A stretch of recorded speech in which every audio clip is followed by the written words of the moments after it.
Hi hello friends, welcome to my channel. நம்ம இன்றைக்கி பார்க்க போகிறது காரைக்குடி ஸ்பெஷல் வெள்ளையப்பம் தாங்க. அதுக்கு 1 டம்ளர் அளவுக்கு அரிசி எடுத்திருக்கேன். அதில் குமிச்சு வைக்கிற மாதிரி ஒரு கையளவுக்கு உளுந்து எடுத்திருக்கேன். இது ரெண்டையும் நம்ம நல்லா தண்ணி ஊற்றி ஊற வச்சுக்கலாம். நல்லா ஊறட்டும்.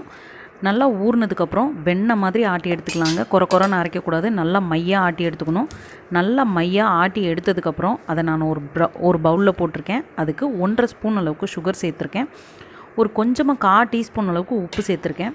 அதை நல்லா கலந்து விட்டுக்கோங்க. கலந்து விட்டுக்கிட்டு அதில் பாலை காய்ச்சி ஆற வச்சதில் ஒரு 1/4 டம்ளர் சேர்த்துருக்கேன்.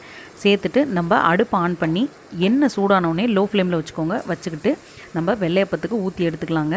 சப்போஸ் அது மாவு கரெக்டாக இல்லை அப்படின்னா, உளுந்து ஜாஸ்தியாக போட்டிருந்தீங்க அப்படின்னா கொஞ்சம் பிரிஞ்சு வந்துருங்க. அந்த சமயத்தில் நம்ம கொஞ்சம் பச்சரிசி மாவு சேர்த்துக்கலாம். சப்போஸ் உளுந்து பத்தலை அப்படின்னா ரொம்ப கெட்டியாக வருங்க. பார்த்தாலே தெரியும், பிக்கவே முடியாது. அந்தளவுக்கு ரொம்ப கல் மாதிரி இருக்கும். அந்த மாதிரி இருந்துச்சுன்னா கொஞ்சம் உளுந்து ஆட் பண்ணிக்கலாம். அவ்வளோதாங்க. இதுதான் அதோட பதம். மாவு நல்லா ஆட்டி எடுத்துக்கணும். மாவு ஒன்றில் தாங்க நம்மளுக்கு கொஞ்சம் கரெக்டாக ஆட்டணும். மித்தபடி ஊற்றி எடுக்கிறதுனா ரொம்ப ஈஸி. ஒரு 5 நிமிஷத்தில் மாவு மட்டும் ஆட்டி இருந்தால் 5 நிமிஷத்தில் ரெடி ஆயிரும். பொசுன்னு பந்து மாதிரி ஃப்ரெஷ் நல்லா பொத்துன்னு வந்துருங்க.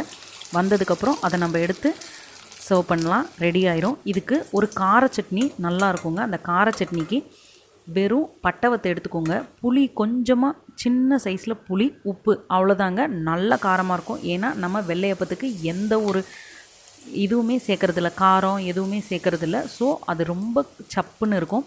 அதுக்கு இந்த கார சட்னி செம்மையாக இருக்குங்க. ஒரு தடவை ட்ரை பண்ணி பாருங்கள். அந்த கார சட்னிக்கு வேறு எதுவும் சேர்த்துக்காங்க. உங்களுக்கு ஃப்ளேவர் வேணும்னா கொஞ்சம் கருவேப்பிலை சேர்த்துக்கலாம். வேறு எதுவும் சேர்க்காதீங்க. வெறும் பட்டவத்தை புளி உப்பு வச்சு அரைச்சிக்கோங்க. அரைச்சி கொஞ்சம் எண்ணெய் நல்லெண்ணெயில் லேசாக வதக்கி எடுத்துக்கோங்க. செம்மையாக இருக்கும். ட்ரை பண்ணி பாருங்கள். வீடியோ பிடிச்சிருந்தால் லைக் பண்ணுங்கள், சப்போர்ட் பண்ணுங்கள், ஷேர் பண்ணுங்கள், சப்ஸ்கிரைப் பண்ணுங்கள். Thank you so much.